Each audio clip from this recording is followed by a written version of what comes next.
沈清河，你妖言惑众，污蔑贵妃，毒害太后。即日起，给我贬往岭南黑雾岭。黑雾岭，那地方一年死3批流放犯，毒虫遍地，瘴气要命，去了多半活不过半年。黑雾岭，我前世就是在那儿长大的。这是送我回家啊！那里轻敲漫山，石缝活翔成片，随手一把野草都是救命的药。他们觉得可怕，只是根本不会用罢了。太后娘娘，这是臣妾让药寻了3年才寻来的阳寿香，取南海沉香、昆仑雪莲、百年灵芝入炉，点上一炷，可安神延寿。贵妃有心了。不对，前味是沉香，中间夹着甜腻，最后一丝冷得发苦。这不是安神香。娘娘，快诊脉！太后娘娘怎么了？是不是今日夜上人多，累着了？说话！回皇上，太后娘娘脉象急乱，像是气血上逆，臣等立刻开安神汤。安神汤，再吸半克，这条命就没了。你干什么？沈清河，沈女医，你这是做什么？这是本宫献给太后的延寿香。取清水，拿银针。太后若再拖下去，你们谁来担这个责？快取银针！太后醒了！这不是延寿香，是慢性毒香。沈女医，你说什么？沉香只是盖味，里面掺了阴干乌头粉、夹竹桃汁，还有一味缓慢催发心中的寒性毒草，混在一起，第一次闻只会头晕，闻久了胸闷、手抖、脸色发青，再久一点，人就醒不过来了。皇上，臣妾冤枉，臣妾一片小心，怎么会毒害太后？皇上，此事只怕另有隐情。沈清河虽是女医官，却向来行事偏激。他父亲沈院判当年便因用药大胆，惹过不少祸事。如今他又当众污蔑贵妃娘娘献上的香有毒，臣以为不可只听他一面之词。哼，周大人，太后刚从鬼门关拉回来，你先不查香，反倒急着查我。皇上请看，这是臣今日在太医院药房查到的药方，上面有沈清河私自改动太后安神方的痕迹。他擅自加入寒性药物，若太后今日发病，未必是香的问题，也可能是他早有谋害之心。他改过太后的药，难怪他刚才冲出来的那么快，莫不是早就准备好了？这不是我写的。到了这个时候，你还要狡辩？皇上，臣还查到，沈清河近来多次翻看旧年毒香脉案，太后今日出事，又正好是毒香，这未免太巧了。旧年毒香脉案，那年东宫太子久病不愈，父亲从熏香、汤药、脉象里查出问题。他说太子不是病，是有人用慢性毒香一点一点耗死他。可案子还没递上去，父亲就死在了太医院脂肪。周大人，我父亲死前查的那本毒香脉案，是不是也在你手里？皇上，臣妾不过献了一炉香，沈女医却先污蔑臣妾毒害后又叛扯旧案，他这是要借太后凤体翻他沈家的旧案啊！沈清河，你可知你在说什么？臣只知道太后今日确实中了毒香，香炉在此，香灰在此，请皇上命人彻查苏家药行，彻查太医院香药出入，只要查，便能查出是谁在香里动了手脚。皇上不可，太后刚醒，宫中不可大乱。若此时彻查贵妃娘娘母家，只怕外头会以为宫中不稳。皇上，臣妾不怕查，可今日是万寿宴，是新帝登基后第一次大宴，若传出去说臣妾毒害太后，皇上的颜面何在？你笑什么？臣笑太医院跪了一地，满店闻着毒香，却没人敢说一个毒字。陈还笑这炉香，他差点要了太后的命。可现在，所有人更怕他伤了皇上的脸面。放肆！你父亲当年便险些因误诊坏了东宫大事，朕念你有医术，才留你在太医院。可你不知感恩，反倒妖言惑众。来人，给我夺沈清河1级，杖责20，贬往岭南黑雾岭。黑雾岭，那地方流放犯去了，多半活不过半年。你还想说什么？太后今日能醒，是因为香灭得早。若还有下一路，未必有人敢再灭。拖下去！沈女医忍不住就叫，省点力气，岭南路远。清河，你若昨日肯认个错，也不至于落到这一步。周大人，那本毒香脉案，你藏不住一辈子。岭南瘴气重，你还是先想想自己能不能活过这个冬天吧。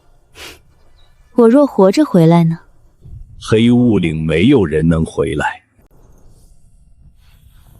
沈妹妹，岭南瘴地湿热难熬，本宫特意让人给你备了件轻薄衣裳，路上穿着也舒服些。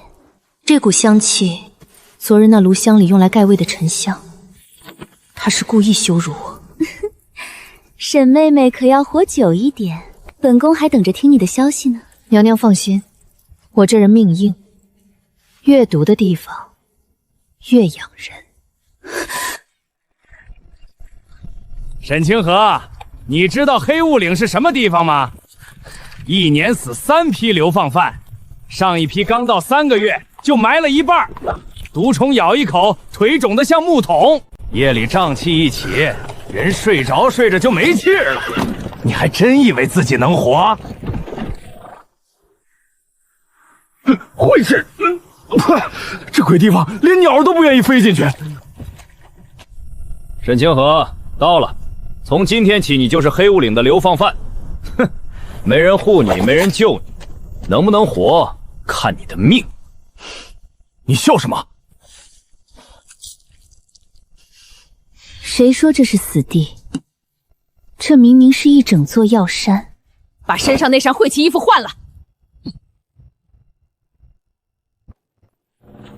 京城来的沈清河，妖医族女。这地方还要医？黑雾岭只认命不认医。京城来的女医官，到了这儿连狗都不如。喏，那儿归你。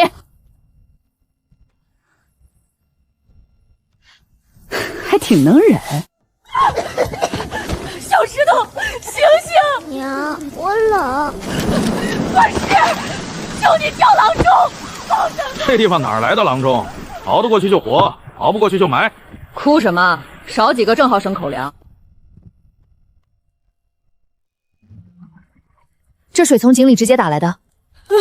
都这么喝？孩子不是染了瘴气，是喝了脏水拉脱了水，再加上高热。锅在哪儿？怎么，你还真想救？锅在哪儿？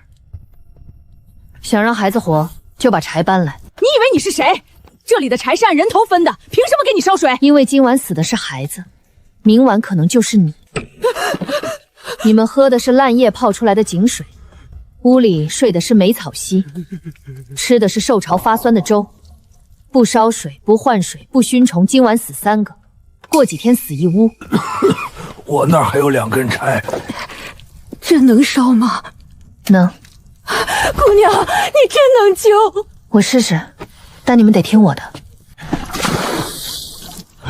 水也糟蹋。这水喝下去就是毒，倒了是救命。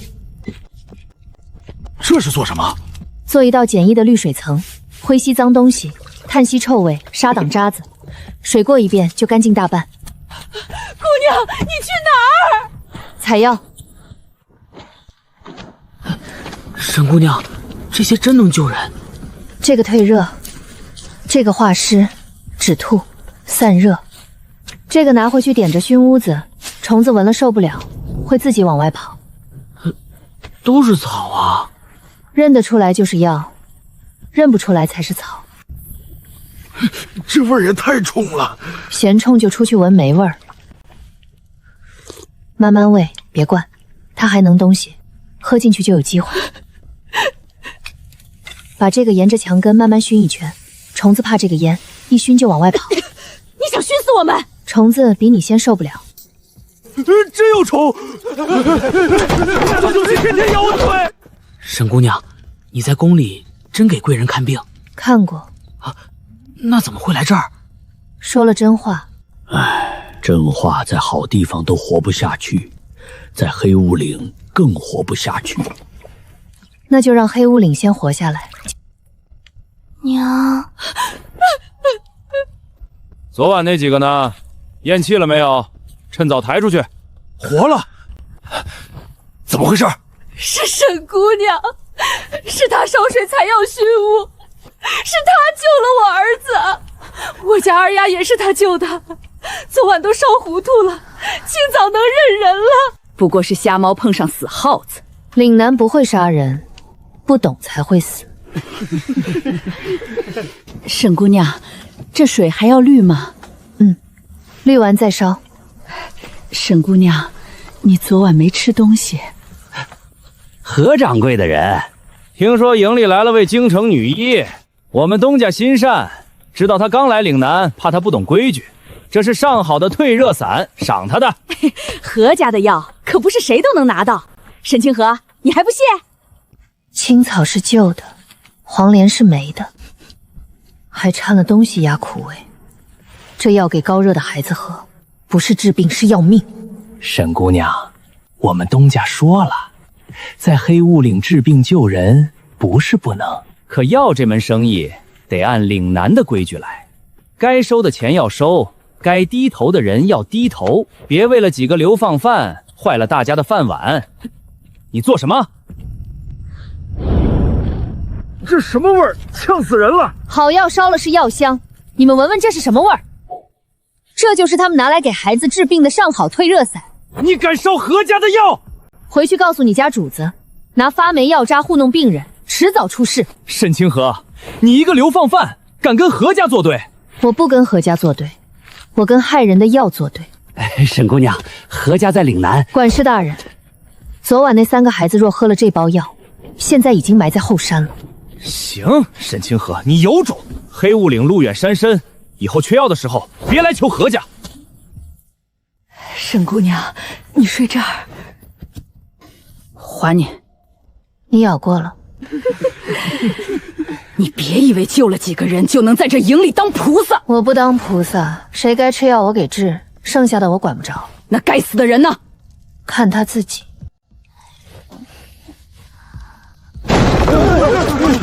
军爷，出什么事了？谁是沈清河？我是。你就是京城来的女医，跟我们走。军爷，他受着伤呢。将军营里一夜倒了300人，高热、腹泻、吐血，军医压不住。陆将军那边出事了。陆将军说了，救不活，就把你一起埋了。沈清河，你刚不是挺能吗？这回可是军营。沈姑娘，水照昨晚的法子烧，孩子再热就喂半碗药汤。我记住了。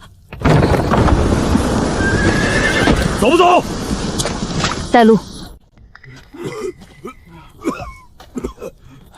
别碰！昨晚碰过他的人，今早也倒了。怎么不走？将军在前帐等你。水桶里有虫卵、烂叶，桶盖都不盖，难怪倒了300人。哼，将军，这就是从流放营带来的罪女，军中300将士性命，岂能交给他胡闹？沈清河，是。你在流放营救过人，但这里是军营，你若敢妖言惑众，我立刻斩你。将军要杀我，等人死完再杀也不迟。放肆！你有几成把握？你去哪儿？看病根。你干什么？看清楚，这是你们喝的水。军中取的是后山泉水。泉水干不干净，不看名字，看桶里有什么。高热、腹泻、呕吐、皮肤溃烂，不是山神降账，是你们喝的水脏，吃的粮没，住的瘴尸。荒唐！黑雾岭本就瘴气重，自古军中遇瘴都是驱邪压瘴。你一个罪女，懂什么？我懂人喝了脏水会病，吃了没粮会泻，伤口泡在湿气里会烂，也懂你们口口声声说山神，实际连水桶盖都懒得盖。查粮仓。将军，粮仓一直由军中老人看管，不会有错。开仓。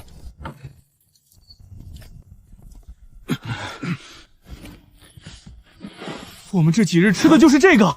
岭南湿热，粮食难免受潮，将士体弱才会。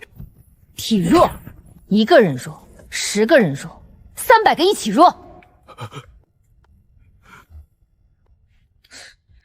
药仓在哪儿？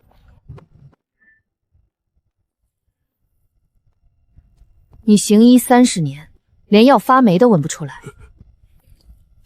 这批药谁送来的？何家药行，军中常年从何家采药。外伤药里掺石粉，退伤药里混霉草，止泻药里加过期药渣。你救的是人，还是何家的账本？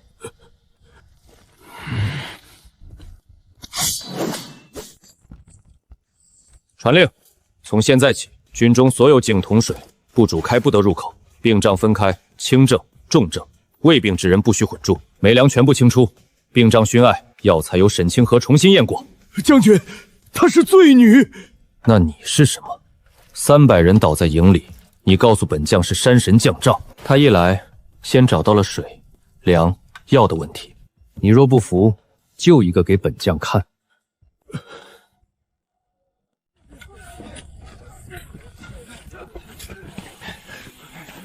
这都是兄弟们吃进肚子的东西，难怪怎么喝药都不见好。沈姑娘，没粮要怎么处置？烧。全烧。留下就是继续死人。烧！沈姑娘，这药还能用吗？这把不能。药性相冲怎么办？这把去掉霉根，洗净，急用还能撑一夜。你若知道相冲，昨晚就不该拿梅黄连配酸败药粉给他们喝。需要多少人？20人烧水，10人清井，10人洗药，10人熏账，另派人守病账。重症不能乱灌药，腹泻脱水的，先喂温盐水。盐水。人泻久了，不止缺水，还缺盐，光灌药救不回来。按他说的办。姑娘，我是不是要死了？你现在还能说话，死不了这么快。慢慢喝，喝一口歇一口。你说话真不中听。中听的话救不了命。还有多少能救？昨晚撑过去的大半能救。需要什么？直接说。干净水、干燥柴、盐，能用的药，还有不要让不懂的人乱插手。沈姑娘，我以为我真回不了家了。坐着，少说话，喝完。从今天起，别叫人家罪女了。300病倒将士，存活287人，13人没撑过来。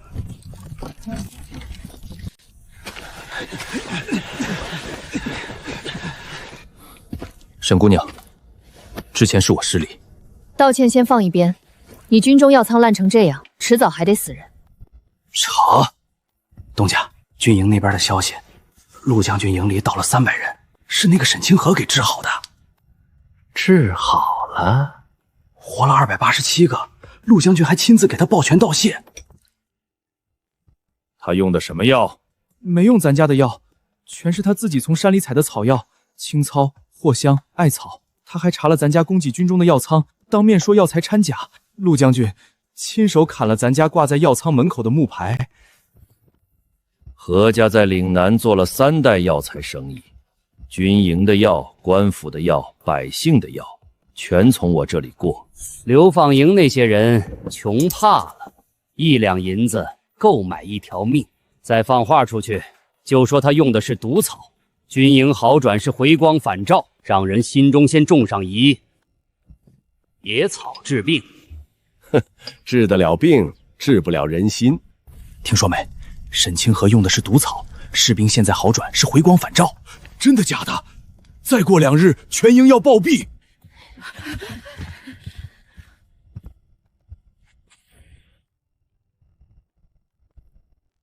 我的药包，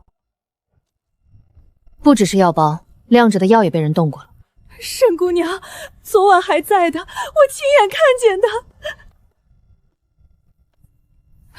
你看我做什么？东西丢了就赖我！手伸出来。凭什么？拿出来。我没。狗儿，你怎么了？娘，疼。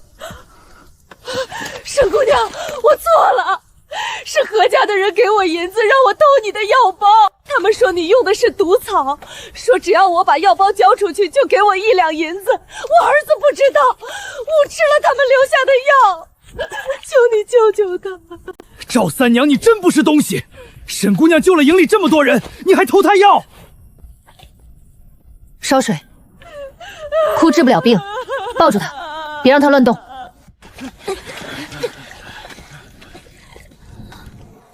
娘，活了！沈姑娘，我救的是孩子，不是原谅你。你偷了我的药包，何家的人就把他们的药留在了你这里。你儿子吃进去的那包东西，就是他们顺手丢下的。你拿了1两银子，可你想过没有？何家连送你的药都是没的，他们拿银子换你帮忙，根本不在乎你和你儿子的死活。我知道了，以后不会了。沈姑娘，你看，这是何家这3年卖给军营的药材清单，账面上写的全是上等货、上等青荞、上等黄连、上等外伤粉，这是仓里实际存的东西。账上写的上等青糙，实际是隔年的陈货，药性折了大半。这个黄连掺了树皮充数，味都不对。外伤粉里有石粉，撒在伤口上不是止血，是烂肉。将军，我们查了药仓值守，账本中间被人换过页。何家每年卖给军营的药，9成都有问题，不是旧药就是掺假。9成假药，他们拿本将的兵当什么？岭南不是缺药，是有人拿全军的命赚钱。将军，末将这就带人去封何家药行。封了何家，明天军中用什么药？何家能卡军营这么多年，不是因为何万山多厉害，是因为军中没有自己的药，百姓也没有。你今天封了何家，明天发热的士兵要药，腹泻的孩子要药，伤口溃烂的老兵要药，到时候你还得去找另一个何万山。那难道就这么忍着？开药房。开药房？沈清和你当制药是洗菜？药材采摘有时限，炮制有火候，存储有规矩。军中缺人缺粮，你拿什么开？正因为缺人缺粮，才要开。岭南有药山，流放营有人，军中有病册，百姓有需求，差的是把这些串起来的人。流放营那些罪人也能做药？需要什么？一个能遮风的棚子，20个听话的人，还有时间。给你。青糙还剩3把，藿香2把，黄连见底了。沈姑娘，各家的药全清了，能用的就剩这些。照军中现在的消耗，最多撑5天。5天，药房还没建好，新药也没出来，等不了了。那怎么办？把剩下的药按轻重缓急分3档，最急的留给重症，轻症先用山上的仙草顶。仙草没经过炮制，能行吗？鲜青草退热比干的还快，只是不好存。现在不是讲究的时候，是撑过去的时候。药坊那边一边建，山上一边采，采多少用多少，先把这5天熬过去。你要挑人去药房，我们这些罪人也能做药？药做错了要死人啊！咱们这些手洗衣服都洗不干净。手脏可以洗，心别脏就行。你来。你不是问罪人能不能做药吗？先洗一把给我看。一点，再洗，根缝里还有泥。看见了吗？不是不会，是以前没人教，也没人拿你们当人用。沈姑娘，我学。我力气小，但能晒药。我眼神还行，能挑烂叶。我也学。药房不收偷药的人。我偷过，也认。你要是不收，我没话说。那就从最脏最累的做起，洗药，洗不干净就别碰下一步。行。沈姑娘，这能做药房？先挖排水沟，货草全换，那里晒药，东边背阴做储药架，灶台不要靠药架，烟火潮气都要分开。这么讲究？药不是从山里摘回来就能用，采错害人，洗错害人，晒错害人，放错还是害人。照他说的办。不是说缺药吗？怎么先修屋？药坊要是还这么湿，今天采药，明天发霉，做多少坏多少。何家就是这么糊弄人的。这回干净吗？根须没断，你也洗净了，可以。药房第一批做出来的不是贵药，是军中眼下最缺的5样。防胀香囊，里面是艾草、藿香、佩兰、薄荷，挂在病帐和营房里，压湿气驱虫，少染病气。净水药包，急行军遇到水不干净，先过滤再煮。每包封口谁领的记账，防止有人偷懒不用。止泻药粉、外伤药膏、驱虫艾条，这5样备齐，军中80%寒降病都能应付。香囊这种东西也算药？上个月病帐里1半人是虫咬发炎引起的高热，挂上这个，虫子少1半，病就少1半。治病不如防病。记。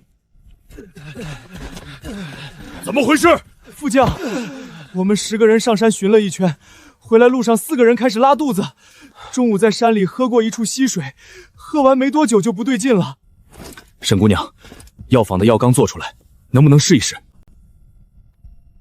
不是重症，就是喝了脏水闹肚子。正好，止泻药粉第一批刚出来。这药比军棍还狠。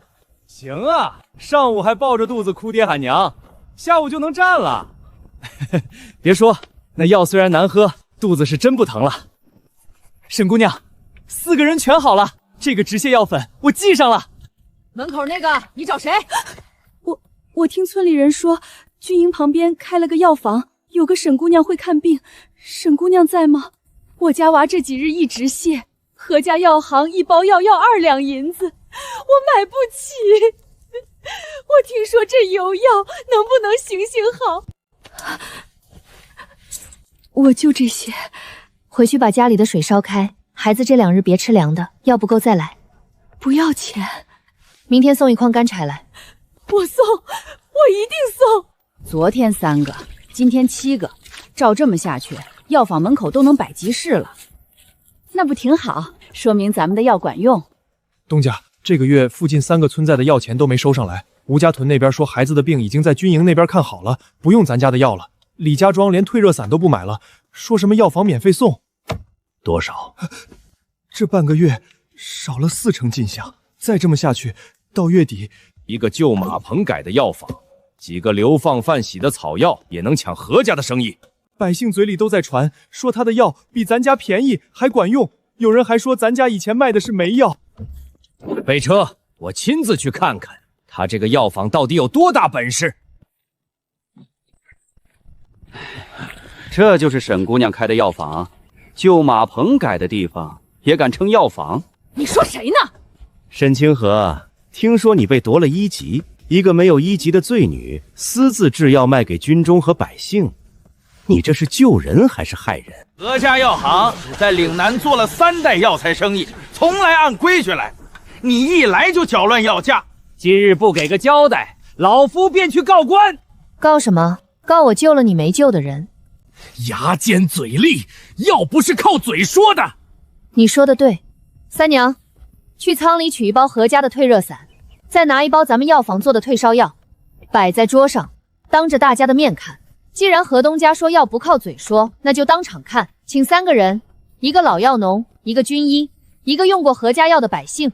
李老头懂药，在山里采了1辈子。何家的青草旧了，药材阴干后本就如此，还有霉味儿，确有霉气。我以前给孩子喝的就是这个味儿。嘿呦，这能喝？何家1包卖2两银子就卖这个？药材遇热出油是正常的。那你喝一碗。河东家自己家的上好药，喝。谁敢动？沈清河，你这是仗势欺人！陈二，前锋营，去年雨季高热腹泻，服何家退热汤3日，死。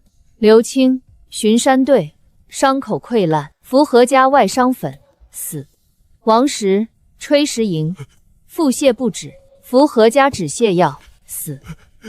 我弟弟叫赵虎，前年雨季死的，军医说是瘴气，是不是也有你的药？军中生死岂能都怪药行？不能都怪药行，所以我只问药：你何家卖给军中的药，为何账上写上等，仓里全是没货？为何退烧药里掺树皮，外伤药里掺石粉？为何百姓买不起药？你在雨季涨价3倍！好，沈清河，你有军营撑腰，今日老夫认栽。但岭南的药路不是你一个罪女说改就能改的。他不会善罢甘休。他当然不会，饭碗被砸了，谁都会急。东家，今日又有2个村寨退了药。李家庄的李顺说，以后村里的药都去军营那边拿。东家，硬来不行。陆将军护着他，军营我们动不了，药坊也有士兵守着。但是他新开的药田在山坡上，离军营有一段路，白天有人看，夜里就2、3个流放犯守着。那片药苗刚抽出来，干得很。我做了3代的生意，不能让一个罪女毁在手里。药坊没有药田，就是无根之木，根没了，看他拿什么救人。是。沈姑娘，将军派了10个人守药坊。何万山今天被当众打了脸，只怕要动手，要不要再派人去守药田？守不住所有地方。那怎么办？让他烧。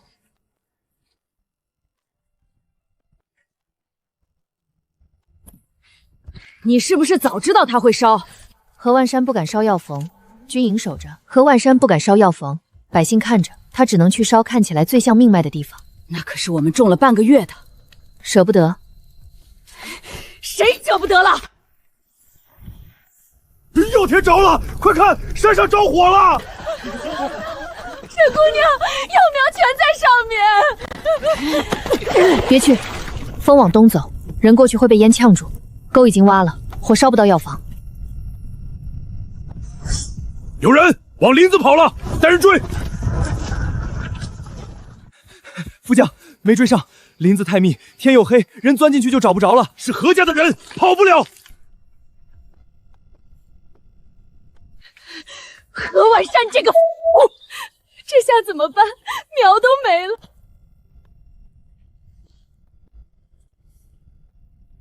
沈清河，你还看什么？烧得好。你说什么？有些药正好要草木灰肥地，青荞根没全死，艾草更耐烧，藿香根浅，补种就行。烧过的灰翻进土里，第2批苗会比第1批更旺。真的？你不是学了半个月，自己蹲下看。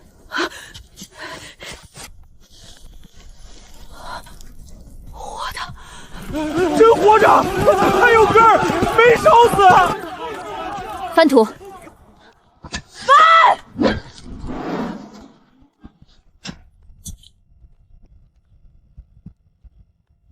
从今日起，谁烧药田，便是烧军粮，按军法处置。这回看何家还敢不敢来？他还会来。药田只是开始，何懒山丢的不是一片田，是岭南药家的刀把子。刀掉了，他一定会捡。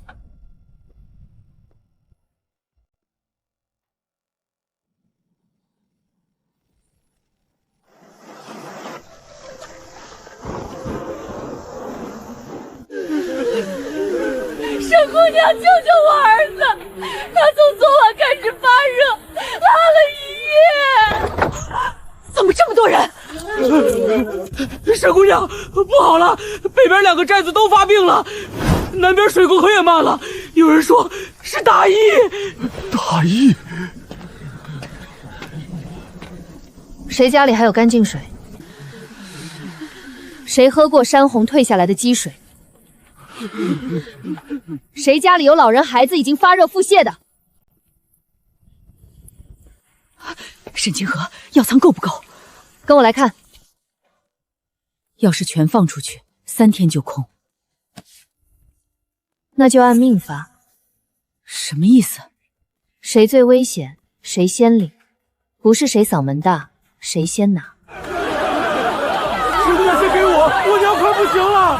我家孩子才3岁。我是军营的家属，我先领。药仓开，但不是谁嗓门大，谁先拿。师姑娘，我家也等着救命。你家有老人孩子吗？我媳妇儿病了。能走吗？能。那排第2等，记。老人孩子先领，军属先领，重症先领，每户按人数登记。领药的人必须说清病症，不会烧筛的先去旁边学。药拿回去倒卖的，永不供药。不是你家，你刚领过，别急，挤坏了要帮你赔命啊！你以前不也是流放犯？我以前蠢，现在不蠢了。止泻药半包，清水包2包，回去水煮开，孩子先喂温盐水，再费药。我记住了。听清楚没？不是拿回去1碗灌下去，错了，药也救不了人。听清楚了。下一个。沈姑娘，我刚清了一遍药仓，3天下来，退烧药发出去4成，止泻药发了3成，净水包只剩半价了，整个药仓少了1/3。这么快？不过有个好消息，最早领药的几户已经开始退热了。北边寨子今早还送来了1筐干柴，南边村民送了新编的竹筛，军属们也主动来药房帮忙烧水熬药。药仓在减，但人心没散，继续按规矩发，不能乱。公家，大疫的消息传开了，附近10几个村寨都有人病倒，好几个原来去药房领药的百姓，昨天又跑到咱们门口了。药房排队太长，轮不上。沈清河那个药房撑了几天？3天，听说药仓已经去了1/3。他的药仓再大，也经不住大疫烧。把药行的门关一半，挂新价，退热粉10两白子1包。10两，原来才3000。大疫来了，药材难得，他沈清河发得了3天的药，发不了30天。等他药仓空了，百姓还得回来求阖家，到那时候10两都是便宜的。10两，1包普通退药粉10两银子，你怎么不去抢？大疫来了，药材难得，买不起就别买，命贵还是钱贵，自己想。我爹快不行了，我先赊着，行不行？赊。何家不是善堂。沈姑娘，赵姐，外面传开了，何家药行趁着大疫涨价，1包退药粉卖10两银子，还有人跪下求赊，被何家伙一脚踢出来了。他何万山卖的是药还是人血？他卖的是怕。什么意思？人越怕死，他越能涨价，所以药房不能防乱。我们一乱，他的价还能再飞。东家，涨价的消息传出去了，骂声一片，可也有人悄悄来买了，买不到药房的只能来咱们这儿。药房的药仓撑不了几天，再等等，买的人会更多。不过不能光等他药仓空，趁今晚雨大，派人从后山小路摸过去。药房白天人多，夜里都在前面发药，后面的药仓只有几个人手，能搬多少搬多少，搬不走的毁了也行。药房旁边有军营的人，陆玄策的兵都在前门维持秩序，后山小路他不一定知道。去，多带几个人，记住带空袋子，装满了好搬。快撬后锁，前面都在发药，没人看这边。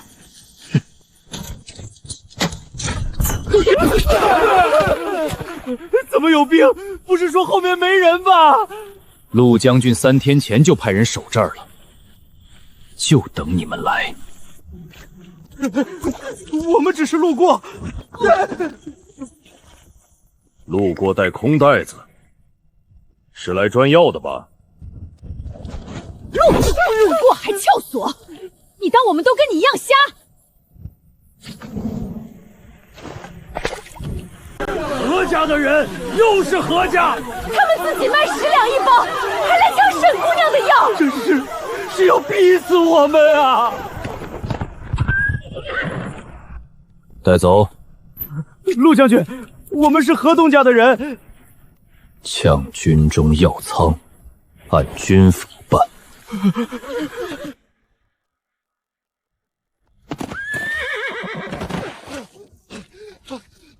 将军，京城急报！将军，什么事？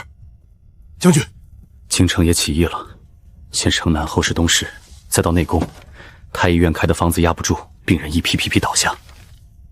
最后一棒，贵妃苏婉仪病倒了。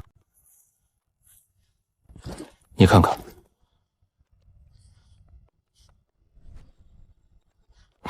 谁病了？一个很怕死的人。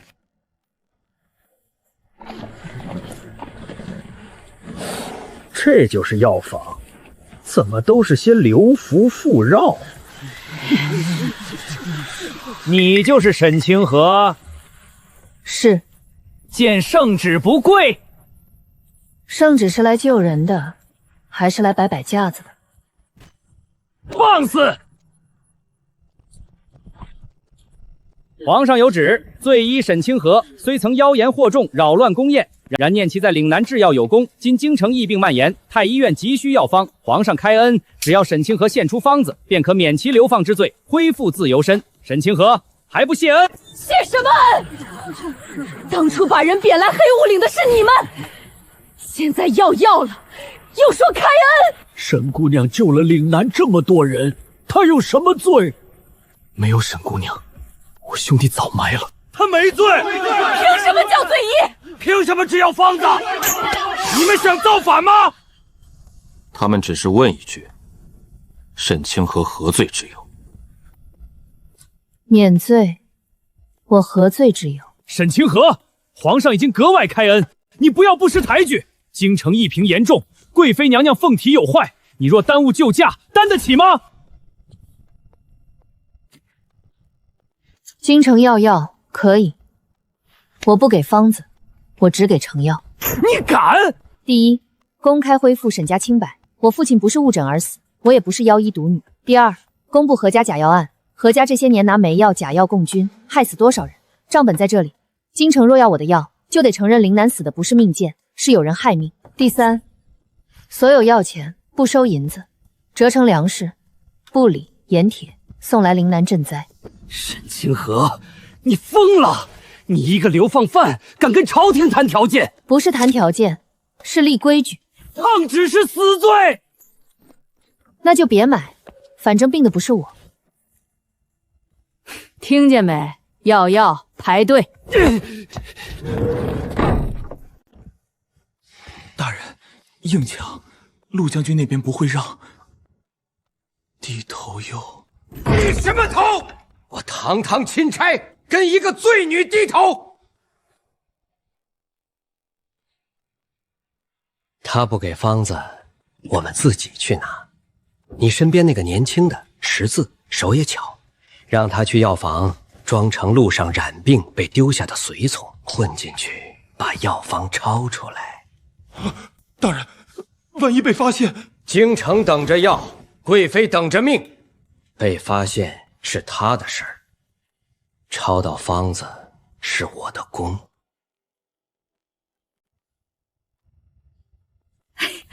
沈清河，你看这人写字儿比我工整多了，终于来了个会写的。让他去晒药。晒药？他写字这么好，不让他记册？新来的，先做最简单的。会写字的人不一定会做药，可做药的人，我看得见他心在哪里。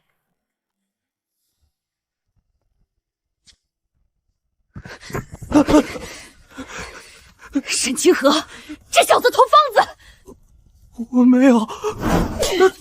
没有，你趴在药架后面抄什么？只写了药名，没有采摘时辰，没有炮制火候，没有用量。周怀仁派你来的，回去告诉他，偷半张纸，只能偷到药名，偷不到人命。大人，人被沈清河当场抓了，药纸只抄了一半。废物！连张方子都抄不全，把抄到的那些药名送回京城，先交周怀明，总比空手强。就说药方已到，让他照着配。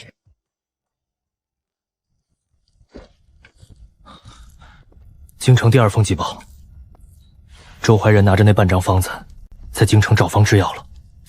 结果呢？药名一样，顺序乱了，炮制错了，用量也错了，轻症重症混着喂，病人不但没好，反而加重了。贵妃苏婉仪高热不退，差点没命。皇帝震怒，太医院跪了一地。偷了半张纸就敢照着配，真不怕死。他们以为药就是一张纸上的几个名字，不知道什么药要先用，什么药要炒过，不知道高热先退热还是先补水，不知道孩子和大人的量不一样，偷了名字，偷不走规矩。京城那边扛不住了，第2道圣旨很快会到，让他来。皇上有旨，岭南沈清河就义有功，特封岭南药使，命其即刻入京救驾，不得延误。哟，这回不免罪了，直接封官了。沈药使，京城疫病危急，还请即刻启程。岭南药使，4字写的冠冕堂皇，好像一句封赏就能把之前所有羞辱盖过去。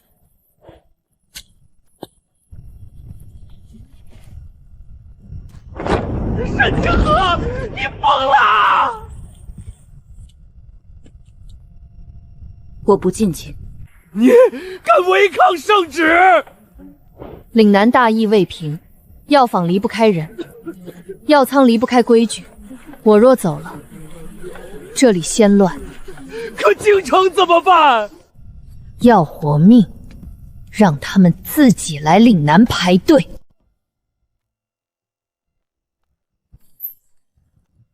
沈清河，你出来看看，外面站了一地的人。你们来做什么？沈姑娘，昨天你当着钦差的面烧了圣旨，不肯丢下岭南，我们不能让你一个人扛。你教什么我们学什么。这下好了，药坊不够站了。那就不叫药坊了，那叫什么？药军。沈姑娘，军就我们这些人，我倒还能打，可他们也算军，打仗救灾靠他们。一个娃娃连竹篓都背不稳，妇道人家进山，别被虫吓哭了。你们觉得药军要靠刀？不靠刀，靠什么？靠这个。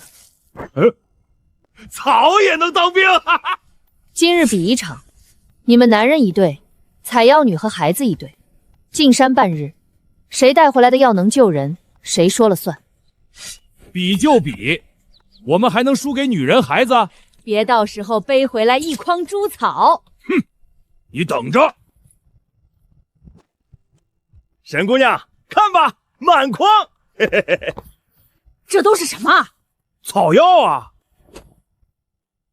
这是鱼腥草、马齿，可以用。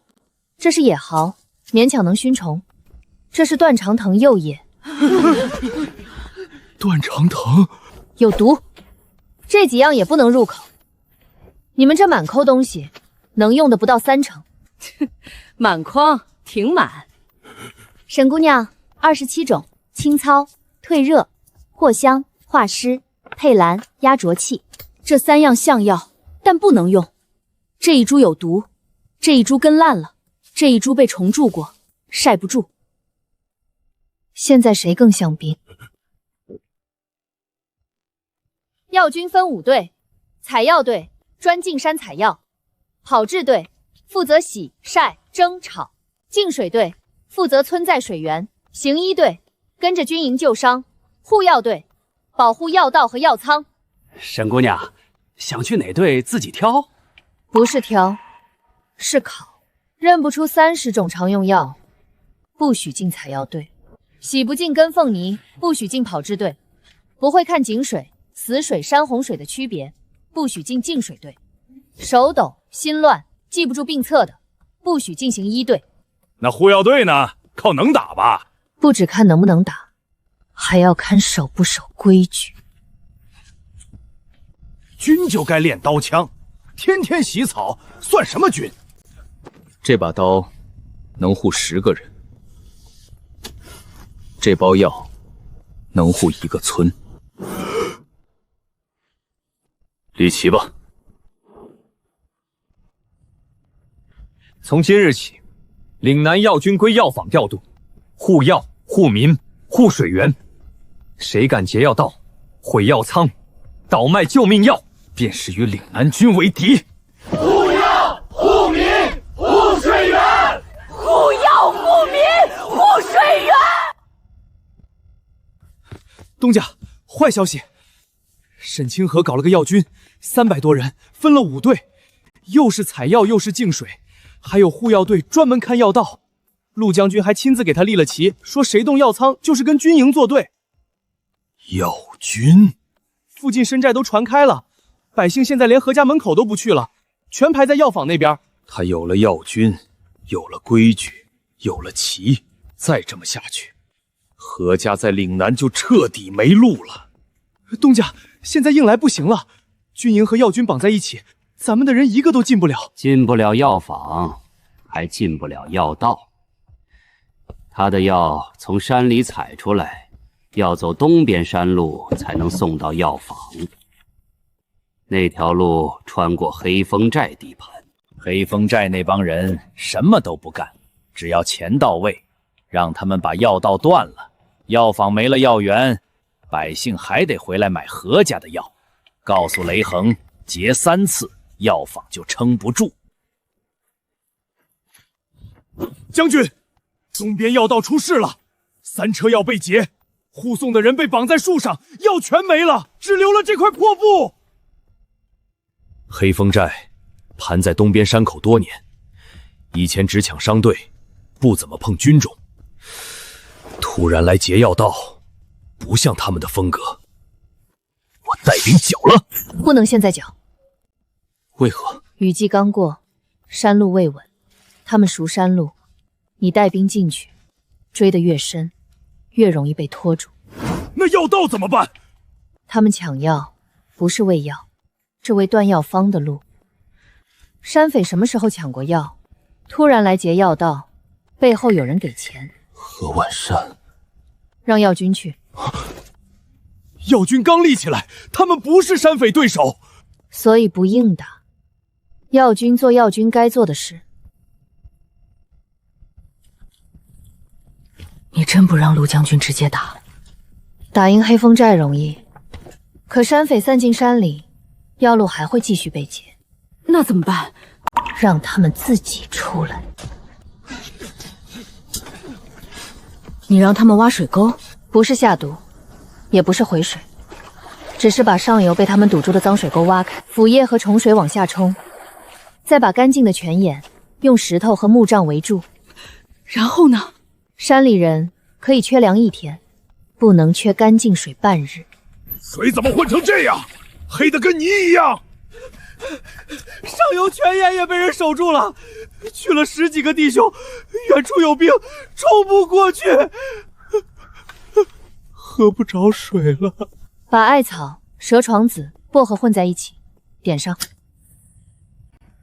烟不毒人，但虫子受不了。往林子里压，逼他们出来。别去了，都是虫！还真出来了。先出来着的是小喽啰，真正要出来的人还没出来。别打了，孩子发热2天了，求你们给点药。山匪家眷，我男人抢药是他不对，可孩子没钱。温盐水、退烧药半包，先降热。你我救的是孩子，不是替山匪脱罪。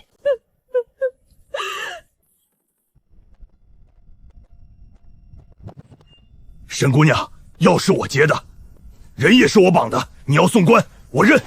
何万山给了你多少钱？你怎么知道？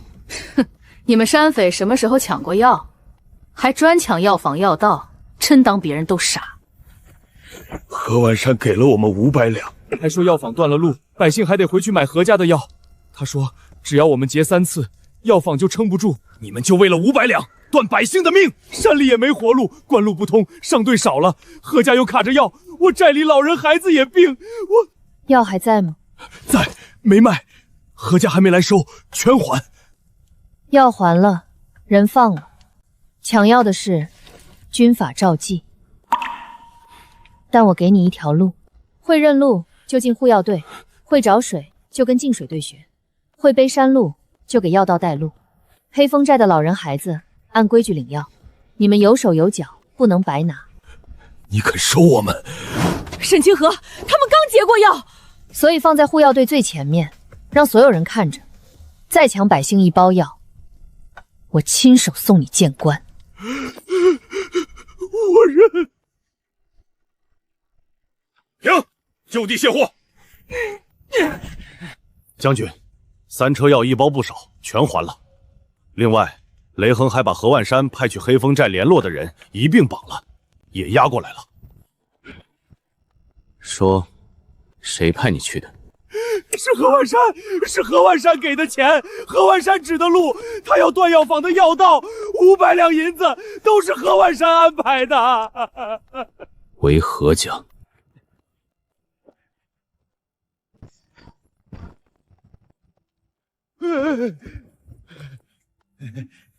陆将军，老夫可是良民，你不能随便抄家。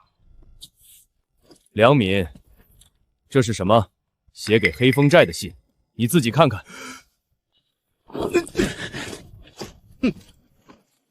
你们凭什么？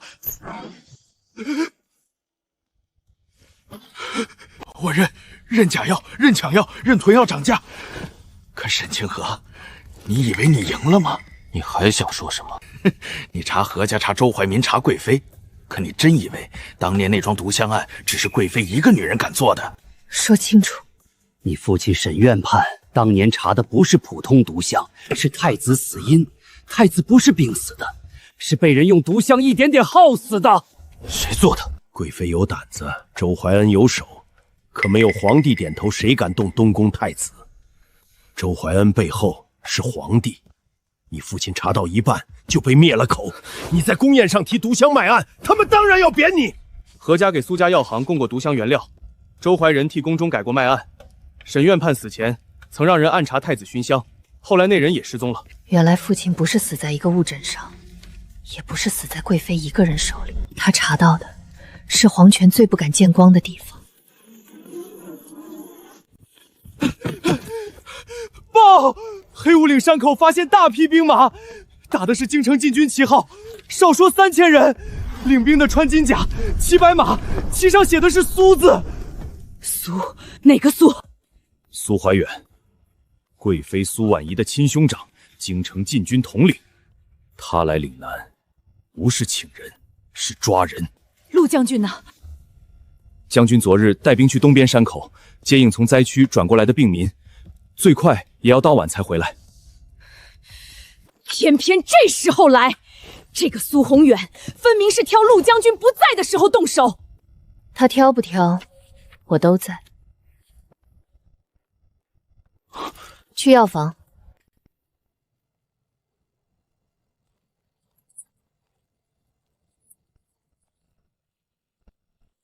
沈清河呢？喊什么？药府里没有笼子。放肆！苏将军奉旨来请沈清河入京救驾，尔等流放罪民，还不跪迎？请，带3000兵来请。你们京城人请客都是拿刀请。沈清河，本将数3声，若再不出来，便封药坊，开药仓。天下药材皆归朝廷。我在。沈清河，贵妃娘娘病重，皇上也染了疫，京城百姓等要救命，你却躲在岭南不肯进京，你可知这是死罪？我若进京，岭南药仓归谁管？自然归朝廷。归朝廷，还是归苏家？戳肺管子了！封药坊，查药仓，凡阻拦者，以谋逆论。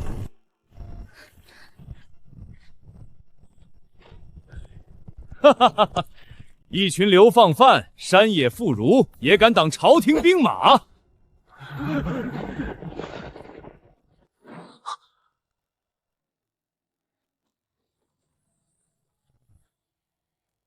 苏将军，请看清楚，这是军中死亡名录，13个人，死因全是服了何家假药。这是何家假药证据和何万山的供状，这是毒香原料账，何家药行卖给苏家的东西。这一卷是我父亲沈渊志当年留下的毒香脉案，烧焦了半截，可上面香入肺腑4个字还在。太子怎么死的，写得清清楚楚。这些东西谁准你私存？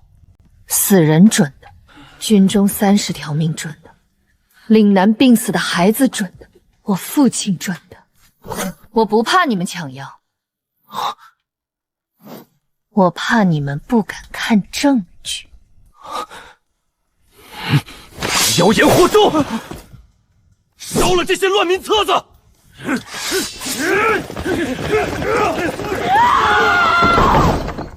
谁敢？滚！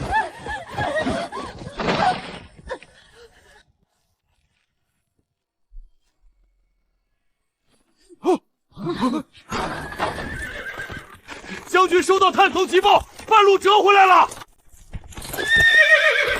苏怀远，你敢在岭南药仓前动刀？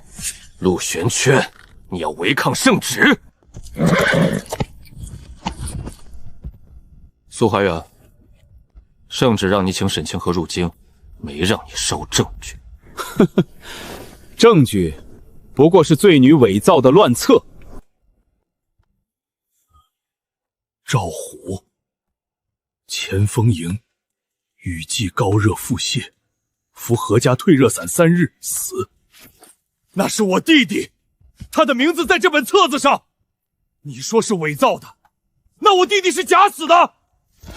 我这条腿是沈姑娘用药保住的。何家的外伤粉让我烂了半个月，若不是药房，我早结了。沈姑娘救过我儿子，当初何家一包药卖10两银钱，我买不起，是药房给了药。药君救过我们整个寨子，净水队挖沟清井，才没让大疫传开。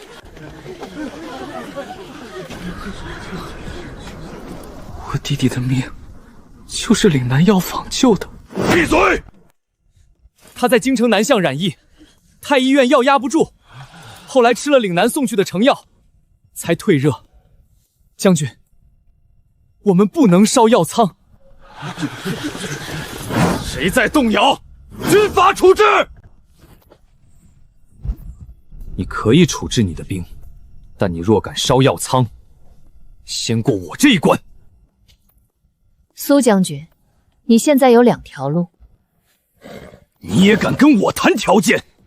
第一，烧药仓，从此京城断药，岭南断药，你苏家背下所有病死人的命。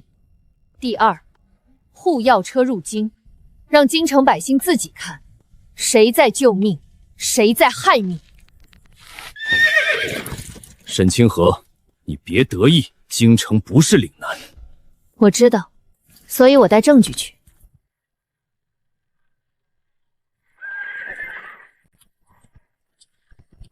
说是监押，倒像被我们压着走。越往北病人越多，沿途好几个村寨都在求药。遇到病人就停，能治先治，药军到哪儿，规矩到哪儿。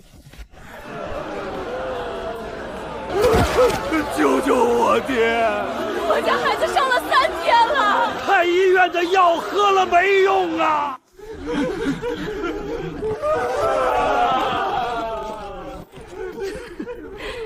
也没比黑雾岭干净多少。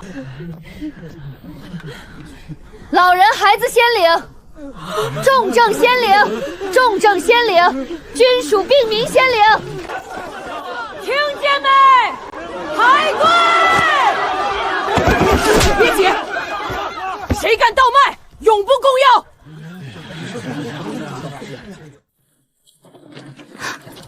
赵姐，你看，那边穿官袍的是不是太医院的人？远远看着，一个都不敢上前。那可不是嘛！当初把沈姑娘赶出去的时候，站在台阶上看；现在沈姑娘回来了，还是站着看，就是不敢走过来。周大人，不好了！岭南的沈清河带着药军进京了，还带了1箱子证据，何家的账本、毒香卖案，您改过的旧方子的底本全在里头。皇上已经下旨要当面对质了。他怎么会有那些东西？不行，我不能留在这里。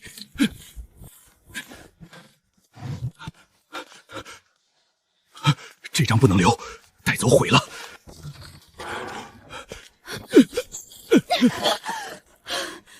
等等，这纸，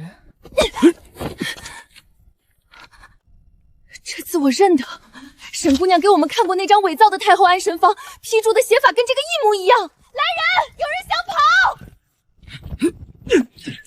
放开我！我是太医院副院使。副院使跑什么？袖子里藏的又是什么？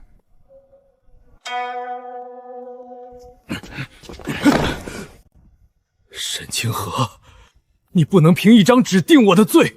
那再加上何家的毒香原料账、太子病案、太后宫宴香灰，还有你亲手改过的旧药方，刚从你袖子里搜出来的。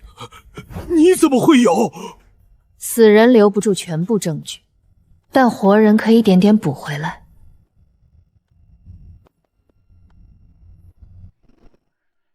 沈药师，贵妃娘娘3天没退热了，太医院来了5波人，药换了3轮，全压不住。娘娘现在烧得说胡话，时而清醒，时而昏迷。清河妹妹，你来了，看在我们同为女子的份上，救我一次。药可以救人，但不能替人洗罪。你什么意思？喝下去，你能活着受审。沈清河，当年的事不是我一个人做的，是皇上，是众坏人。苏家只是替皇上办事，所以你更该活着说清楚。沈姑娘，热在退了，半日后应该能醒过来。醒了就押去受审。听说了吗？沈药使进宫了，他带的证据能翻太子旧案。当年沈院判就是因为查太子的死才被害的。太医院压不住的疫，是他的药压住的。皇上要是还不查清楚，那天底下就没人信朝廷了。走，去宫门口，得给沈药师撑腰。沈清河，你看见了，京城的百姓也会替你说话了。沈清河，你不过一介罪女。皇上说错了，我是你亲口贬去岭南的罪女，也是你亲封的岭南药使。你带岭南兵马入京，是想逼宫？陆将军在殿外没有进来，药军也没有进殿，进来的只有我，还有1箱证据。开箱，把人带上来。此人是先太子寝殿旧宫女，沈院判生前曾救过她一命。太子出事后，她被逐出宫，在民间躲了10余年。沈姑娘进京后找到了她。县太子病中，寝殿日日焚香。沈院判曾对我说，那香有问题，不能再烧了。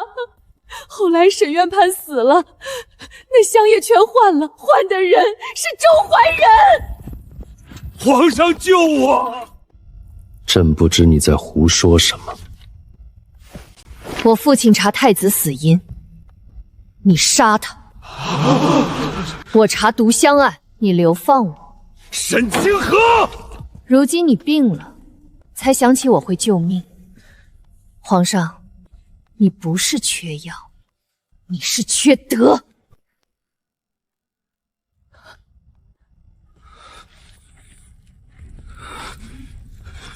拿下！谁敢？重审旧案，沈院判冤枉，沈姑娘救了京城，请皇上重审太子毒案，请皇上重审太子旧案。臣认篡改卖案，认伪造药方，认配合苏家药行掩盖毒香。苏家奉命制香，害县太子如同失去灵魂的牵线木偶，陷害沈家，都是奉旨行事。贵妃与周怀仁伏法，苏家查抄，太子冤案已明，请陛下还天下一个公道。你指太子冤案昭雪，苏家查差，周怀仁、苏婉仪伏法，沈家平反，朕退位，传位先太子遗孤。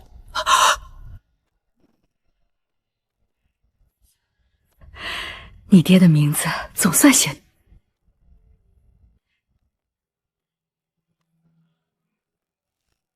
沈清河，你真不留在京城？新帝是先太子遗孤，听说当年还是你父亲暗中让旧仆把他送出宫保下来的。这孩子在民间长大，知道饥寒，见过疫病，他现在登基，肯定记沈家的恩，留下来怎么都比岭南强。记恩就好好做皇帝，别让我再回来骂他。你可真敢说！新帝有旨，准岭南设药学堂、设药仓、设药军营，天下灾疫之地，可调岭南药救援。臣领旨。沈药师，这是太医院重新补录的医籍，请过目。沈药师，我的医籍不在太医院，在岭南。让让，岭南药军回家了。